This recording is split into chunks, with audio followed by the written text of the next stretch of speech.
मध्य प्रदेश शिक्षक भर्ती परीक्षा वर्ग 3 एवं किसी भी एग्जाम की तैयारी के लिए आप परीक्षा ऐप पर उपलब्ध लाइव वीडियो कोर्सेज एवं प्रैक्टिस टेस्ट सीरीज का उपयोग करके अपनी तैयारी को और भी बेहतरीन तरीके से कर सकते हैं। यहाँ पर यदि आप कोई भी test series video course purchase करते हैं तो हमारे प्रोमो कोड SOFTGOV40 का उपयोग करके आप 40% का डिस्काउंट प्राप्त करना ना भूलें। अधिक जानकारी के लिए लिंक वीडियो के डिस्क्रिप्शन में दिया गया है और यहाँ से आप परीक्षा ऐप को डाउनलोड कर सकते हैं। जय हिंद दोस्तों, एक बार फिर से आप सभी का स्वागत है, वंदन अभिनंदन है आपके अपने YouTube चैनल सॉफ्ट स्टडी में।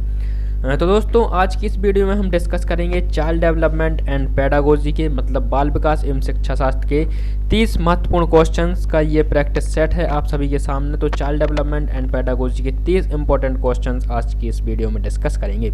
इससे पहले कल और परसों की डेट में 2 प्रैक्टिस सेट आए थे, दोनों ही प्रैक्टिस सेट एनवायरनमेंट के थे। यदि आपने उन्हें नहीं देखा है तो लिंक डिस्क्रिप्शन में दिया गया है, जहाँ से आप उन दोनों प्रैक्टिस सेट को देख सकते हैं एनवायरनमेंट के। इसके बाद में जो कल हमारी वीडियो होगी वो होगी आपके मैथ्स के प्रैक्टिस सेट के ऊपर। तो उसमें मैथ्स के 30 इंपॉर्टेंट क्वेश्चंस को लेकर आएंगे। इसी प्रकार डे बाय डे ये क्रम चलता जाएगा और यहाँ पर जितने भी 150 क्वेश्चन हैं इस प्रकार के मेरे पास 10 प्रैक्टिस सेट हैं। तो 10 प्रैक्टिस सेट आपको देखने को मिलेंगे कंप्लीट मॉडल पेपर, जिसमें 150 क्वेश्चन आपके होंगे। सेम एग्जाम पैटर्न पर आधारित हैं, सिलेबस के अनुसार हैं। जिस प्रकार से आपके क्वेश्चन एग्जाम में आते हैं पूछ जाते हैं उसी पैटर्न पर आधारित यह क्वेश्चन आपके होंगे। तो चलिए स्टार्ट करते हैं पहले क्वेश्चन के साथ में। पहला क्वेश्चन आप अपनी स्क्रीन पर देख सकते हैं, लिखा हुआ है जब किशोरों में किसी वस्तु, समस्या या परिस्थिति के लिए निजी स्तर पर निर्णय लेने की क्षमता का विकास परिपक्व होने लगता है। जब किशोरों में किसी वस्तु, समस्या या परिस्थिति के लिए निजी निर्णय लेने की क्षमता का विकास परिपक्व होने लगता है तो उसे हम क्या कहते हैं, ये आपको बताना है। 4 ऑप्शन आपके सामने हैं, भाषाई विकास, मनोगत्यात्मक विकास, सामाजिक विकास या फिर संज्ञानात्मक विकास। तो इसका जो करेक्ट आंसर आपका हो जाएगा ऑप्शन डी। जब किशोरों में किसी वस्तु, समस्या या परिस्थिति के लिए निजी निर्णय लेने की क्षमता का विकास परिपक्व होने लगता है तो उसे हम कहते हैं संज्ञानात्मक विकास। ऑप्शन डी इसका करेक्ट होगा। चलते हैं नेक्स्ट क्वेश्चन की तरफ और क्वेश्चन नंबर 2 आपकी स्क्रीन पर। बाल विकास को प्रभावित करने वाले कारक होते हैं। बाल विकास को प्रभावित करने वाले कारक कौन कौन से निम्नलिखित में से ये आपको बताना है। केवल आंतरिक कारक, केवल बाह्य कारक, आंतरिक एवं बाह्य दोनों प्रकार के कारक बाल विकास को प्रभावित करते हैं या फिर ऑप्शन डी उपरोक्त में से कोई नहीं। तो इसका जो सही आंसर आपका हो जाएगा ऑप्शन नंबर सी। बाल विकास को प्रभावित करने वाले कारकों में आंतरिक एवं बाह्य कारक दोनों प्रकार के कारक बाल विकास को प्रभावित करने में सक्षम होते हैं। तो चलिए चलते हैं अगले क्वेश्चन की तरफ और क्वेश्चन नंबर 3 आपकी स्क्रीन पर। निम्नलिखित में से कौन बाल विकास का सिद्धांत नहीं है। निम्नलिखित में से कौन बाल विकास का सिद्धांत नहीं है। तो विकास के सभी क्षेत्र में महत्वपूर्ण है बाल विकास का सिद्धांत। बिल्कुल सभी विकास परिपक्वन तथा अनुभव की अंतःक्रिया का परिणाम होते हैं। सभी विकास तथा अधिगम एक समान गति से आगे बढ़ते हैं। सभी विकास एक क्रम का पालन करते हैं। तो यहाँ पर जो इसका सही आंसर हो जाएगा जो बाल विकास का सिद्धांत नहीं है वो है ऑप्शन नंबर सी। सभी विकास तथा अधिगम एक समान गति से आगे बढ़ते हैं। अर्थात जो विकास होता है और अधिगम होता है उनके सीखने और समझने की क्षमता एक सी नहीं होती है, सभी एक समान गति से आगे नहीं बढ़ते हैं। ठीक है, नेक्स्ट क्वेश्चन की तरफ चलते हैं। क्वेश्चन 4 निम्नलिखित में से कौन सा वंशानुगत प्रभाव बालकों पर पड़ता है। निम्नलिखित में से कौन सा वंशानुगत प्रभाव बालकों पर पड़ता है। शारीरिक लक्षणों पर प्रभाव, चरित्र पर प्रभाव, बुद्धि पर प्रभाव या फिर उपर्युक्त सभी। तो इसका आंसर हो जाएगा आपका ऑप्शन डी उपर्युक्त सभी। वंशानुगत प्रभाव वंशानुगति का जो प्रभाव है वो इन सभी पर पड़ता है, शारीरिक लक्षणों पर, चरित्र पर एवं बुद्धि पर। ऑप्शन डी होगा उपर्युक्त सभी पर। ठीक है, अगले क्वेश्चन की तरफ चलते हैं। क्वेश्चन 5 आपकी स्क्रीन पर। मानसिक विकास को प्रभावित करने वाले कारक हैं। मानसिक विकास को प्रभावित करने वाले कारक हैं। तो यहाँ पर भी वंशानुक्रम तो है ही, परिवार का वातावरण है, परिवार की सामाजिक स्थिति है। तो इसका भी और जो आंसर हो जाएगा ऑप्शन डी उपर्युक्त सभी। ये सभी कारक वंशानुगति, ये सभी कारक जो है मानसिक विकास को प्रभावित करते हैं। नेक्स्ट क्वेश्चन है क्वेश्चन 6। सामाजिकरण सीखना है जो सीखने वाले को सामाजिक कार्य करने योग्य बनाता है। यह किस मनोवैज्ञानिक का कथन है। सामाजिकरण सीखना है जो सीखने वाले को सामाजिक कार्य करने योग्य बनाता है। यह किस मनोवैज्ञानिक का कथन है? फिशर का, रॉस का, जॉनसन का या फिर किम्वलयंग का? तो इसका जो सही आंसर आपका हो जाएगा ऑप्शन सी। यह जो कथन है वह है जॉनसन का। ठीक है, सामाजिकरण सीखना है, जो सीखने वाले को सामाजिक कार्य करने योग्य बनाता है। यह कथन किसका है? जीन्स का। चलते हैं अगले क्वेश्चन की तरफ। जीन पियाजे के संज्ञानात्मक विकास की किस अवस्था बच्चे आँख, कान एवं नाक से सोचते हैं? आँख, कान एवं नाक मतलब इंद्रियों से सोचते हैं, समझते हैं। ठीक है, इंद्रिय यह कौन सी अवस्था होती है? तो संवेदी प्रेरक अवस्था होती है। इंद्रियों के माध्यम से इसमें सीखते हैं बालक, तो कौन सी अवस्था हो जाएगी? ऑप्शन ए इसका सही हो जाएगा, संवेदी प्रेरक अवस्था। ठीक है, नेक्स्ट क्वेश्चन की तरफ चलते हैं। क्वेश्चन 8 है, और इसके अलावा जीन पियाजे के संज्ञानात्मक विकास के संबंध में एक पूरी वीडियो यहाँ पर बनाई गई है, तो उसका लिंक आपको आई बटन पर मिल जाएगा और साथ ही साथ डिस्क्रिप्शन में भी मिल जाएगा, तो आप डिस्क्रिप्शन को चेक कर सकते हैं। जीन पियाजे के संज्ञानात्मक विकास को बहुत ही अच्छे तरीके से आप उस वीडियो के माध्यम से समझ सकते हैं। नेक्स्ट क्वेश्चन है क्वेश्चन 8, शिक्षण का सत्तावादी स्तर है। शिक्षण का सत्तावादी स्तर है शिक्षक केंद्रित, छात्र केंद्रित, प्राध्यानात्मक केंद्रित, प्रधानात्मक केंद्रित या फिर अनुभव केंद्रित? तो शिक्षण का सत्तावादी स्तर कौन सा है? तो इसका जो आंसर हो जाएगा ऑप्शन ए, शिक्षक केंद्रित। ठीक है, ऑप्शन ए इसका करेक्ट हो जाएगा। नेक्स्ट क्वेश्चन है, क्रियात्मक अनुसंधान का उद्देश्य है। क्रियात्मक अनुसंधान का उद्देश्य है, क्रियात्मक अनुसंधान का उद्देश्य क्या है यह आपको बताना है। तो यहाँ पर जो इसका आंसर हो जाएगा नवीन ज्ञान की खोज, यह भी क्रियात्मक अनुसंधान का उद्देश्य है। शैक्षणिक परिस्थितियों में व्यवहार विज्ञान का विकास, विद्यालय पाठ्यक्रम को निर्धारित समय पर पूरा करना होगा। ठीक है, और ऑप्शन डी उपयुक्त सभी, तो ऑप्शन डी इसका करेक्ट हो जाएगा। ये सभी जो हैं ऑप्शन इसके सही होंगे, क्रियात्मक अनुसंधान के उद्देश्य हैं ये सभी। ठीक है, नेक्स्ट क्वेश्चन है क्वेश्चन 10, यदि छात्र अधिकांश कार्य स्वयं के हाथों से करेगा तो छात्र में शारीरिक शक्ति बढ़ेगी, मानसिक शक्ति बढ़ेगी, परिश्रम करने की भावना जागृत होगी और आत्मनिर्भरता पैदा होगी। तो इसका जो करेक्ट आंसर हो जाएगा आपका ऑप्शन डी, आत्मनिर्भरता पैदा होगी। जब किसी भी छात्र में आत्मनिर्भरता पैदा होगी तो उसकी मानसिक शक्ति भी बढ़ेगी और परिश्रम करने की भावना भी जागृत होती है। आत्मनिर्भरता जब किसी में पैदा होती है। ठीक है, नेक्स्ट क्वेश्चन है क्वेश्चन 11, बालकों में होने वाले क्रमबद्ध रूप से सुसंगत परिवर्तन की श्रृंखला को क्या कहते हैं? बालकों में होने वाले क्रमबद्ध रूप से सुसंगत परिवर्तन की श्रृंखला को क्या कहते हैं? वृद्धि, विकास, संस्कृति या फिर समावेशन? तो यहाँ पर जो इसका आंसर हो जाएगा आपका ऑप्शन बी, विकास। ठीक है, बालकों में होने वाले क्रमबद्ध रूप से सुसंगत परिवर्तन की श्रृंखला को क्या कहते हैं? विकास कहते हैं। ऑप्शन बी इसका करेक्ट हो जाएगा। नेक्स्ट क्वेश्चन है क्वेश्चन 12, लिखा हुआ है शैशवावस्था की प्रमुख विशेषता क्या नहीं है?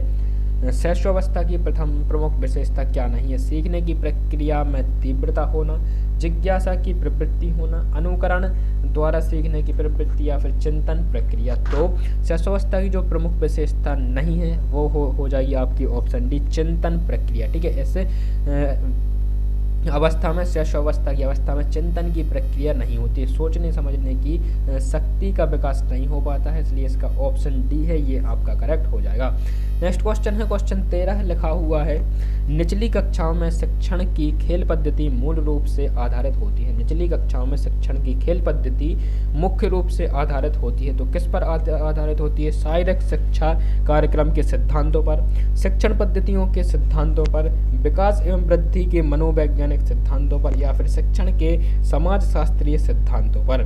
तो निचली कक्षाओं में शिक्षण की खेल पद्धति मूल रूप से आधारित होती है, तो किस पर आधारित होती है? ऑप्शन सी, विकास एवं वृद्धि के मनोवैज्ञानिक सिद्धांतों पर आधारित होती है। ठीक है, अगला क्वेश्चन है क्वेश्चन नंबर 14, लिखा हुआ है मनोविज्ञान शिक्षा का आधारभूत विज्ञान है, यह कथन किसका है? मनोविज्ञान शिक्षा का आधारभूत विज्ञान है, यह कथन किसका है? वी.एन. झा का, स्किनर का, डेविस का या फिर वुडवर्थ का? तो यह कथन है किसका? स्किनर का। ऑप्शन नंबर बी इसका करेक्ट हो जाएगा, मनोविज्ञान शिक्षा का आधारभूत विज्ञान है, यह कथन है स्किनर का। नेक्स्ट, बालकों की बुद्धिमत्ता निर्भर करती है, बालकों की बुद्धिमत्ता निर्भर करती है, तो यह किस पर निर्भर करती है? पारिवारिक परिवेश पर। ऑप्शन बी इसका करेक्ट हो जाएगा। आप ऑप्शन को पढ़ सकते हैं, सभी चारों ऑप्शन को पढ़ेंगे तो क्वेश्चन और भी अच्छे समझ में आ जाएगा। हम बात करते हैं इसके करेक्ट आंसर की, जो ये हो जाएगा आपका ऑप्शन बी, बालकों की बुद्धिमत्ता निर्भर करती है। तो यह पारिवारिक परिवेश पर निर्भर करती है। नेक्स्ट क्वेश्चन है, समावेशी शिक्षा के उद्देश्य निम्नलिखित में से कौन से हैं? समावेशी शिक्षा के उद्देश्य निम्नलिखित में से कौन से हैं? तो यहाँ पर शिक्षा में लोकतांत्रिक मूल्यों को बढ़ाना, बालकों में नैतिक मूल्य का संचार, बालकों को आत्मनिर्भर बनाना। तो ये सभी उद्देश्य जो हैं समावेशी शिक्षा के उद्देश्य हैं। ऑप्शन डी इसका करेक्ट हो जाएगा, उपर्युक्त सभी। ठीक है, समावेशी शिक्षा के उद्देश्य में शिक्षा में लोकतांत्रिक मूल्यों को बढ़ाना, बालकों में नैतिक मूल्य का संचार करना और बालकों को आत्मनिर्भर बनाना, ये सभी उद्देश्य समावेशी शिक्षा के हो सकते हैं। अगला क्वेश्चन है, वंचन के मनोवैज्ञानिक प्रभावों में कौन सा सम्मिलित नहीं है? वंचन के मनोवैज्ञानिक प्रभावों में कौन सा सम्मिलित नहीं है? अभिप्रेरणात्मक प्रारूप पर, आर्थिक प्रारूप पर, संज्ञानात्मक प्रारूप पर या फिर शैक्षिक उपलब्धि पर। तो वंचन के मनोवैज्ञानिक प्रभावों में सम्मिलित नहीं है। तो ऑप्शन बी इसका करेक्ट हो जाएगा, आर्थिक प्रारूप पर। ऑप्शन बी इसका सही होगा। नेक्स्ट है क्वेश्चन 18, अधिगम निर्योग्यता का लक्षण क्या है? अधिगम निर्योग्यता का लक्षण क्या है? भागने की प्रवृत्ति होना, अशांत, ऊर्जावान एवं विध्वंसक होना, अवधान संबंधी बाधा होना या फिर अभिप्रेरणा का अभाव होना। तो अधिगम निर्योग्यता का लक्षण क्या है?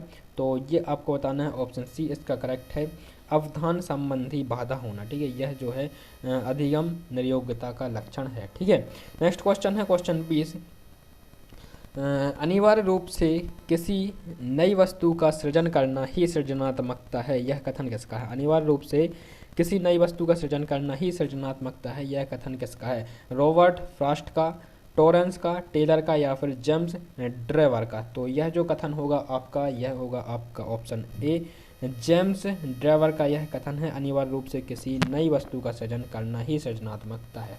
अगला क्वेश्चन है क्वेश्चन 20, लिखा हुआ है, सृजनात्मकता बालक में निम्न में से कौन सा गुण नहीं पाए? सृजनात्मक बालक में निम्नलिखित में से कौन सा गुण नहीं पाया जाता है?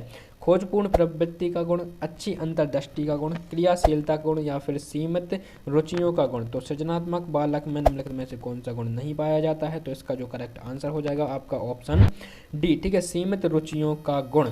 जो सृजनात्मक बालक होते हैं उनकी रुचियाँ अनंत होती हैं, अपार होती हैं और उनकी रुचियाँ दिन पर दिन बढ़ती जाती है। ठीक है, इसलिए उनकी रुचियाँ सीमित बिल्कुल भी नहीं होती हैं। ऑप्शन डी इसका करेक्ट हो जाएगा। ठीक है, नेक्स्ट क्वेश्चन है क्वेश्चन 21, अनुभव द्वारा प्रभाव में परिवर्तन लाना अधिगम है, यह कथन किसका है? अनुभव द्वारा व्यवहार में परिवर्तन लाना अधिगम है, यह कथन किसका है? तो यह जो कथन है वो है आपका ऑप्शन डी, गेट्स का। ठीक है, ऑप्शन डी गेट्स इसका करेक्ट होगा, अनुभव द्वारा व्यवहार में परिवर्तन लाना, यह कथन है गेट्स का। नेक्स्ट क्वेश्चन है क्वेश्चन 21, अध्यापक की दृष्टि से कौन सा कथन सर्वोत्तम है? एक अध्यापक की दृष्टि से निम्नलिखित में से कौन सा कथन जो है सर्वोत्तम होगा? प्रत्येक बच्चा सीख सकता है, बिल्कुल सीख सकता है, कुछ बच्चे सीख सकते हैं, अधिकतर बच्चे सीख सकते हैं या फिर बहुत कम बच्चे सीख सकते हैं। तो इसका जो आंसर हो जाएगा ऑप्शन ए, किसी भी अध्यापक की दृष्टि में जो सर्वोत्तम होगा वह होगा प्रत्येक बच्चा सीख सकता है, ऑप्शन ए। ठीक है, नेक्स्ट क्वेश्चन है क्वेश्चन 23, शैक्षिक प्रक्रिया के 3 मुख्य बिंदु बताए गए हैं, निम्नलिखित में से कौन सा उनमें से संबंधित नहीं? तो शैक्षणिक प्रक्रिया के जो मुख्य 3 बिंदु बताए गए हैं वो कौन कौन से हैं यहाँ पर? उद्देश्य, ठीक है, शैक्षिक प्रक्रिया का उद्देश्य, पाठ्यक्रम को रटना, ये बिल्कुल भी नहीं है, अधिगम, अनुभव, क्रियाएं और विद्यार्थी का मूल्य निर्धारण। तो यहाँ पर जिसका उद्देश्य नहीं है वो है पाठ्यक्रम को रटना। ठीक है, ये शिक्षण प्रक्रिया का उद्देश्य नहीं है। नेक्स्ट क्वेश्चन है, मैजिक लैंटर्न किस प्रकार की शिक्षण सहायक सामग्री से संबंधित है? मैजिक लैंटर्न, तो यहाँ पर जो ये संबंधित है दृश्य सहायक सामग्री है। मैजिक लैंटर्न ये दृश्य सहायक सामग्री है, ऑप्शन ए इसका करेक्ट। नेक्स्ट है, निम्नलिखित में से कौन सा व्यवहार भावात्मक बाधा को प्रदर्शित नहीं करता है? निम्नलिखित में से कौन सा व्यवहार भावनात्मक बाधा को प्रदर्शित नहीं करता है? बाल अपराध, कमजोर को डराने वाला, भगोड़ापन या फिर शालीनता। तो निम्नलिखित में से कौन सा है जो कि भावात्मक बाधा को प्रदर्शित नहीं करता है? तो ये हो जाएगा आपका शालीनता। ठीक है, ऑप्शन डी, ये जो है भावात्मक बाधा को प्रदर्शित नहीं करता है। नेक्स्ट है, बालकों में वैज्ञानिक अन्वेषक के गुणों का विकास क्यों किया जाना चाहिए? बालकों में वैज्ञानिक अन्वेषक के गुणों का विकास क्यों किया जाना चाहिए? तो इसका आंसर हो जाएगा ऑप्शन बी, वैज्ञानिक स्वभाव विकसित करने के लिए। ठीक है, बालकों में अन्वेषक के गुणों का विकास क्यों किया जाना चाहिए? तो वैज्ञानिक स्वभाव विकसित करने के लिए उसमें अन्वेषक के गुणों का विकास विकसित किया जाना चाहिए। नेक्स्ट क्वेश्चन है, किसी उद्दीपन के निरंतर दिए जाने से व्यवहार में होने वाला अस्थायी परिवर्तन कहलाता है? अभ्यस्तता, अधिगम, अस्थायी अधिगम या फिर अभिप्रेरणा। तो इसका जो आंसर हो जाएगा आपका ऑप्शन ए, अभ्यावस्था। किसी उद्दीपन के निरंतर दिए जाने से व्यवहार में होने वाला अस्थायी परिवर्तन कहलाता है अभ्यावस्था। ऑप्शन ए इसका सही हो जाएगा। नेक्स्ट है, अंतर्दृष्टि द्वारा सीखने के सिद्धांत में